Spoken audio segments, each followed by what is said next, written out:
They were like strange creatures I'd never seen before. They congratulated me on marrying my brother. They said my dress was nice, but then one of them suggested that hers looked better.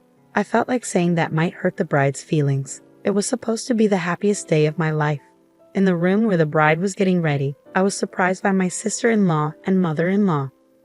They made rude comments with a sassy attitude. I couldn't believe how they talked down to me, and my sister-in-law's outfit was outrageous. Her dress was so white it could have been mistaken for a wedding dress, and it showed off her thighs through a slit. She even had fur wrapped around her off-shoulder design. My mother-in-law looked at her daughter with so much love. Meanwhile, my husband looked at them with a cold expression. I never thought I'd experience such bullying on my wedding day. It was too much to handle. Looking back, it's no wonder my sister-in-law's attempts at matchmaking never worked out, considering how she behaved even at someone else's wedding. My name is Anaya.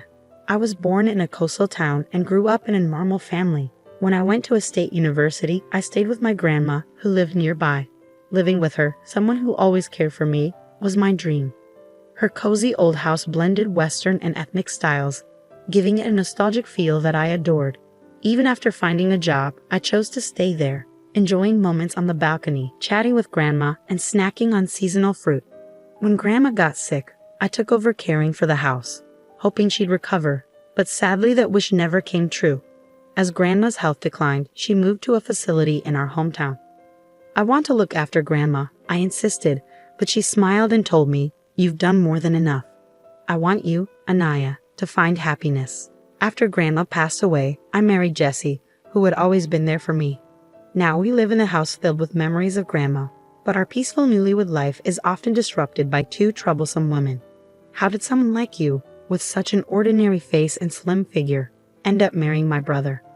One day, my mother-in-law asked me to make lunch for my sister-in-law, who had a meeting with the neighborhood association. Instead of thanks, my sister-in-law greeted me with sarcasm. I just wanted to leave, but if I did, they'd likely follow me home.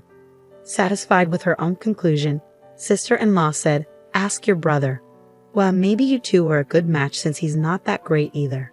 Then she quickly ate the curry I made. I think she believes that eating slowly in front of men makes her more attractive. My sister-in-law might seem mischievous, but what's really scary is her lack of consideration for others. She looks down on everyone, including me and her own brother, without a second thought. It's really tiring. And dealing with her mother, who raised her, is even more challenging. Instead of simply disliking me, my mother-in-law seems more focused on boosting her daughter up by putting me down and giving me orders. That's why she always asks me to do things. If I don't pay attention to her daughter, she'll either keep calling me or show up at my door nonstop. It's like a never-ending nightmare. Mother-in-law always made it clear that her daughter was her top priority and didn't seem to care much about her son, my husband. He insists he wasn't mistreated, but he also says he never felt valued. His father left for a work assignment 10 years ago and never came back, even after retiring. Despite this, he still sends money for their living expenses, so it seems neither mother-in-law nor sister-in-law care much about him. My husband tries to talk to them about their behavior, but they ignore him. To them, he's just another person to look down on. It broke my heart to see my husband suffer more than me, and I often gave in to mother-in-law's demands, which was a mistake. The two of them became increasingly difficult to bear, and as a couple, we grew exhausted. We couldn't continue like this. So determined, my husband and I decided to come up with a plan. Just when we were almost ready, mother-in-law and sister-in-law unexpectedly came to our house. It was a hot summer day, and my husband was at work. With reluctance, I greeted them. "Hello, sister-in-law. What brings you here?" Just because we're your cute sister-in-law and mother-in-law doesn't mean we need a reason to visit. You need to work on that stingy attitude. It's hot outside. Let us in. You're so thoughtless, sister-in-law snapped. I really didn't want to welcome them into Grandma's cherished house, but to avoid making a scene, I reluctantly let them in. I served them coffee and some cookies I had baked the day before. "What? No cake?" Sister-in-law complained. "I'm sorry we came unannounced." "Well, it's fine. Your cooking is all right, even if it's a bit simple," mother-in-law added. "That's true. We'll give you that," sister-in-law agreed. Strangely, their compliments felt more eerie than nice. "The house is old but roomy. It's decent," mother-in-law remarked. "To me, this house is just right," sister-in-law added. Elle is getting married. Mother-in-law suddenly dropped the bombshell. Wait, this self-centered sister-in-law. I was briefly shocked, but her getting married wasn't all that surprising. She often boasted about her shapely figure and her direct approach with men. It seemed to work on gullible men or those seeking casual relationships. So, is it with the guy you had an affair with? I remembered a man she had mentioned before. It wasn't an affair, we just met in the wrong order. It's true love, but no, not him, she brushed off. The one who recently approached you? I just noticed his intense gaze and made the first move, but no, not him either. I met him at a speed dating event. He's the son of a wealthy man, mother-in-law proudly announced. That's right, I'm having a shotgun wedding with a rich guy. Good for Elle, unlike your brother who married someone like you, she added, taking a jab at me. I'm already pregnant, she continued, driving her point home. The speed dating event was about 3 months ago. She probably charmed an unsuspecting man. I feel sorry for him and his family, mother-in-law commented. Did you end things with the other guys? I asked. Not yet. They all adore me so much, I can't bring myself to break it off. It's bound to happen eventually. Elle is just so charming. But what truly makes Elle happy is money, sister-in-law explained. I had a feeling, but I still wondered if the child was really fathered by that wealthy man. We want to use this house for a pre-wedding family gathering. Their hidden agenda became clear. I was so disgusted that I blurted out my response, absolutely not. They glared at me, and to avoid a confrontation, I quickly tried to smooth things over. I didn't want to make a scene, so I scrambled to find the right words. I think a groom's family would prefer to see their future daughter-in-law's actual home, but our place is a bit messy, and it's just a small apartment. Then tidy up and stop smoking indoors, sister-in-law snapped back. But won't it seem odd if they're invited to the bride's brother's place? I expressed my worry. You're not understanding. We'll just say this is Elle's family home. What if they find out the truth? As long as you and your husband keep quiet, it'll be fine. You're getting married, so pretending just for the introduction won't fix anything. Once we're married, he's mine, and besides, I'm pregnant, sister-in-law asserted. It's not that simple. You're so thoughtful to be concerned. But why not just make this house truly belong to Mom and Dad? Sister-in-law's absurd suggestions left me speechless. Oh, come on. What a terrible idea. This house belongs to my grandma. It's not just up to me, I objected. Don't you understand? Once you're married, everything belongs to the husband's family. It's a common rule, sister-in-law argued. Well, you better get used to it. What's yours is now ours. So next Sunday, we'll bring the fiance and his family over. And make sure to prepare a fancy and cute meal, of course. We'll pretend Elle made it and even change the curtains to match Elle's teeth, mother-in-law chimed in. We're relying on you, sister-in-law, they said before leaving, imposing their wishes and convenience on me. All that was left was my boiling anger and a stack of dirty dishes. I'm sorry, we won't let them use it, my husband said that night, his heart heavy after hearing the news. Of course not, but even if we say no, they'll just force their way in. Maybe we should accelerate our plan. I could handle their mistreatment of me, but I won't stand for them disrespecting Grandma's house. We'll make them pay for all the bullying, so be prepared, I declared. The next day, I made several calls.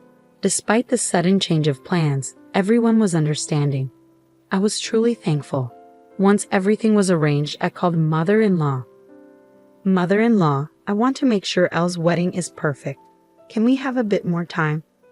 We're planning to renovate to make it just right for the couple, I proposed.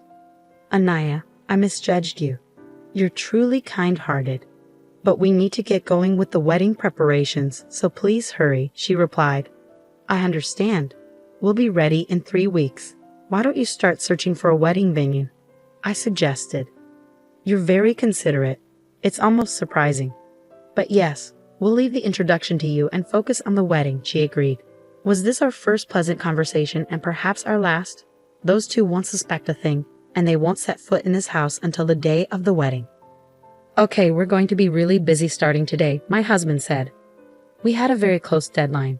We would work really hard without much rest, but it was all for our future. 3 weeks later, the day my mother-in-law had set for meeting us arrived. My husband and I were nervous, waiting for her phone call. I could almost imagine my mother-in-law's angry face as she called. At 10:00 a.m., my phone rang, showing my mother-in-law's name. I answered the call. "Anaya, what did you do?" My mother-in-law's voice sounded very upset. "I thought you'd like it. I made a perfect meal for you and Elle," I replied. "What did you do?" she asked again, her voice getting louder and more panicked. But her words were hard to understand. The place she brought her fiance's family to, pretending it was her home, wasn't Grandma's house anymore. I had prepared a new home and meal for them, but it seems they weren't happy about it. Mother-in-law's words were still hard to understand. She probably wanted me to explain everything to the other side. "I'll do that. I'm sorry if I made you upset. Can you put me on speaker so the groom's mother can hear?" I asked. The shouting stopped and a calm woman's voice came through. "Are you Aaron's mother? It seems there's been a mix-up." "Oh wait, not Aaron, sorry," she corrected herself. "So Aaron finally left his wife for Elle, or is it Ivan Phil?" I listed all the men my sister-in-law had been involved with. "Anaya, stop it." Mother-in-law screamed, louder than before. The call ended. They were probably in the middle of a big argument. That felt satisfying. Anaya, my husband, who had listened to the whole conversation, looked at me with apology in his eyes. "I'm sorry for making you do that. I should have handled it," he said, sounding regretful. "No, remember I said I wanted to get back at them one last time for Grandma's beloved house. Come on, I've explained this. Grandma wanted me to be happy. I love that house, but you're more important to me than it." My mother, Grandma's heir, had planned to demolish the house, turning it into vacant land. It was earthquake resistant, but keeping up an old house is hard. I had been insisting on living there because of my love for it, but after marrying my husband and dealing with my mother-in-law and sister-in-law, I changed my mind. I didn't want them to ruin that house, but I didn't want to leave my husband either, so I wanted to say goodbye to Grandma's house with good memories. That's why I asked my husband to find a new job, and we prepared to move back to my hometown. We just sped up our plans. I had Grandma's house demolished and built a small dog house in the middle of the empty land with a tag that says L. It looked like a cozy log cabin, but it cost us a bit more than we planned. I even got some fancy dog food from the pet store. Everything was set. Grandma liked you. She wouldn't want us to break up because of that house, Anaya. "I promise I won't waste the chance you've given me," my husband said, looking at me with sincerity. I trusted him when he made that decision. It's been a year and a half since then. After we moved to my hometown, my husband, who was a bit unsure at first about the fishermen in the neighborhood, has become even more popular with them than I am. He seems to really enjoy the coastal town's breeze and all the seafood dishes. His once pale skin now has some color to it. Seeing him happily eating grilled salmon for dinner makes me really happy, I told him. "Did you check your emails today?" my husband asked. "No, nothing new. They're probably busy. We haven't talked to my mother-in-law and sister-in-law since that whole thing happened. My husband's phone is the only way we could reach them," I said. We found out about the doghouse situation from a neighbor who was friends with Grandma. The house my mother-in-law and sister-in-law showed Grandma was torn down, and now there's just a doghouse there. And from the dog food bowl, there's a fancy smell of perfume, I added. The two were really upset, saying it was all because of my brother's wife. When the fiance's family got a hint over the phone about my sister-in-law's bad taste in men, they confronted them. They got really nervous and couldn't give a clear answer. Later, the fiance's parents hired a detective to check on my sister-in-law's behavior, but they found nothing except lies and a lot of boyfriends. This made them do a DNA test on the unborn baby, and they found out it wasn't the rich man's. So the engagement was called off. The real father of the baby turned out to be one of the men my sister-in-law was seeing. He was happy to have a child with her, and they got married. But his mom was angry that her son was with an older woman she didn't like, so she insisted they all live together. Meanwhile, my mother-in-law was mad that her daughter was taken away, so she rented an apartment near the newlyweds and they fought a lot. My sister-in-law, who wanted to marry rich and have an easy life, now looks tired from dealing with her mother-in-law and doing housework and taking care of the baby.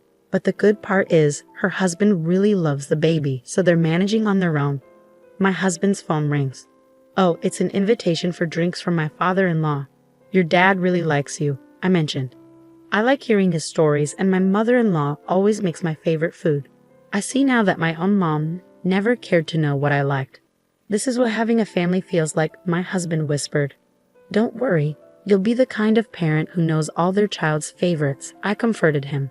As I said this, I gently rubbed my growing belly, and he smiled warmly.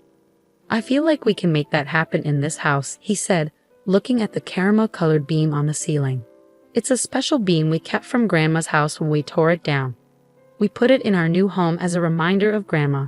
It was my husband's idea to keep the beam, even when I wanted to start fresh. That's why I chose to build our future with him. Let's make this house just as wonderful as Grandma's, I declared. Yes, definitely, my husband agreed. In this peaceful coastal town where you can hear the waves, our little house stands. This is where we'll create our happiness.